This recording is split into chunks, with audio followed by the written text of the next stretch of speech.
Sir, Bharat के लिए एक अच्छी खबर यहां पर सामने आई है कि ट्रंप ने रूसी तेल पर लगे प्रतिबंध पूरी तरीके से हटा दिए हैं।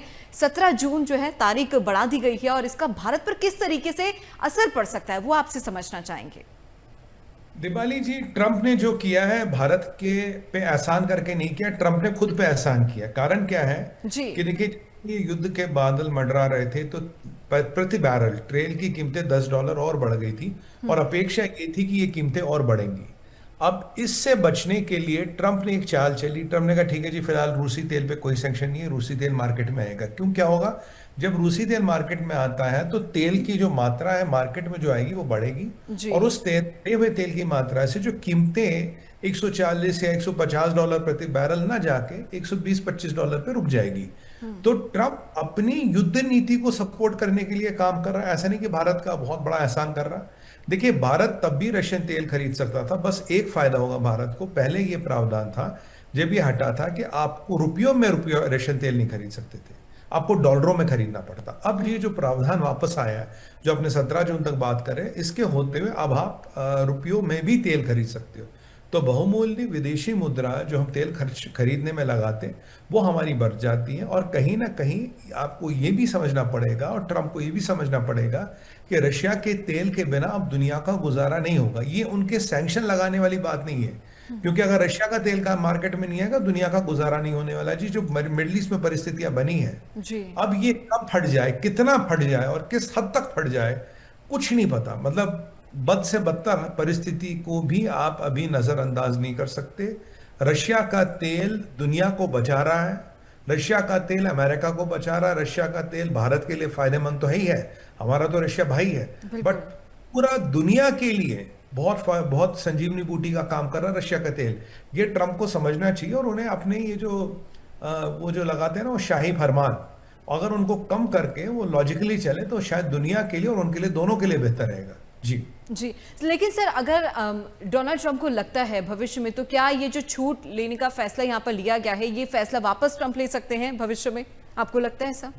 देखिए, लेना पड़ेगा, विकल्प नहीं है। अभी भी देखिए, मैं यही समझाने का प्रयास कर रहा था दीपाली बहन जी। कि ऐसा नहीं कि हम पे एहसान किया जी, हम उसके बड़ा बिल्कुल। हमारा दर्द है।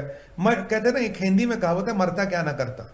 ये वो वाली परिस्थिति है, मरता क्या ना करता, आपको ये करना ही पड़ा बिकॉज आपके पास विकल्प नहीं है। क्योंकि तेल की कीमतें जो जा रही थी, अच्छा तेल बढ़ता, फूड फर्टिलाइजर के कॉस्ट बढ़ते, स्टॉक मार्केट हिलते हैं, दुनिया भर की जब चीजें हिलने लगती है तब इनको याद आता है नहीं यार, रशिया का तेल चाहिए, पुतिन का तेल चाहिए, क्योंकि मिडल ईस्ट से तेल आ नहीं रहा और अमेरिका के तेल से दुनिया की पूर्ति हो नहीं सकती। और बिल्कुल। जो अब अगर अमेरिका का तेल लेगा, देखिए रिफाइनरियों को आपको सेट करना होता है, काफी मैकेनिज्म चेंज करने होते हैं। ऐसा नहीं कि तेल आप ले और कल से छानना शुरू कर दिया, उसमें भी एक टाइम लगता है। तो ट्रंप को पता है कि अगर 200-250 प्रति डॉलर बैरल चला गया तो पूरी दुनिया की अर्थव्यवस्था चरमरा सकती है, इंक्लूडिंग अमेरिका की अर्थव्यवस्था। तो इसीलिए पुतिन का तेल लाना बहुत बहुत जरूरी है। और अगर उनको युद्ध करना है, जो मुझे लग रहा पूरा उनको करना है, जी। तो वो रशियन तेल पे आप आने वाले समय में भी देखेंगे प्रतिबंध नहीं लगा पाएंगे, उनके औकात के बाहर की बात है ये जी। जी। सर, एक शॉकिंग न्यूज यहां पर सामने आई है कि ट्रंप नेतन्याहू की हत्या करने वाले को 500 करोड़ रुपए ईरान देगा। मतलब ये बहुत शॉकिंग न्यूज है और संसद में बिल लाने की भी तैयारी है इसके लिए। आपका क्या टेक है इस पर? देखिए जी, ये जो 500 करोड़ रुपए आप कह रहे हैं, 500 करोड़ डॉलर में तो पहले बहुत बड़ा इनाम नहीं होता। पहले इन भिखारियों को बोलो, अगर इतनी बड़ी हसरतें रखते हो तो 500 मिलियन डॉलर की बात करो तो कोई इंटरेस्टेड भी होगा। ऑन द मजाक कर रहा हूँ, लाइटर साइड। जी। देखिए, जो बात है ना, ये आपको आदमी की जिहादी मानसिकता को बताता है, ये आपके आदमी के पागलपन को बताता है, जुनून को बताता है।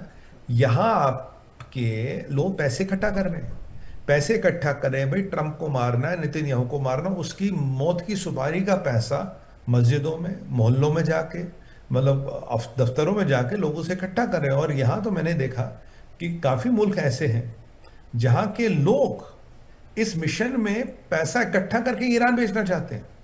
अब मैं मुल्कों का नाम नहीं लूंगा, बट आप खुद समझदार हैं, मेरा इशारा कहां की तरफ है। कुछ लोग ऐसे हैं जो इस मिशन में अपने अपने देश से भी कंट्रीब्यूट करना चाहते हैं। यह आपको बताता है कि आपकी मानसिकता आपराधिक है, आपकी मानसिकता जिहादी। यह बताता है कि आपकी मानसिकता किसी भी समन्वय या समझौते वाली नहीं है। अगर आपकी समन्वय या समझौते वाली मानसिकता होती तो आप ये हरकतें नहीं करते। जो अभी जैसे आपने कहा ओपनिंग मोनोलॉग में, जैसे हमने देखा यार जी। बच्चों को ईरान के नेशनल टीवी पे, बिल्कुल। नेशनल टीवी जैसे हमारी चैनल है, यहाँ देश विदेश की बातें करते हैं, इकोनॉमिक इम्पैक्ट, बुद्ध युद्ध होगा नहीं होगा, भारत को क्या बचना चाहिए, भारत का क्या फायदा क्या नुकसान, आप सोचिए।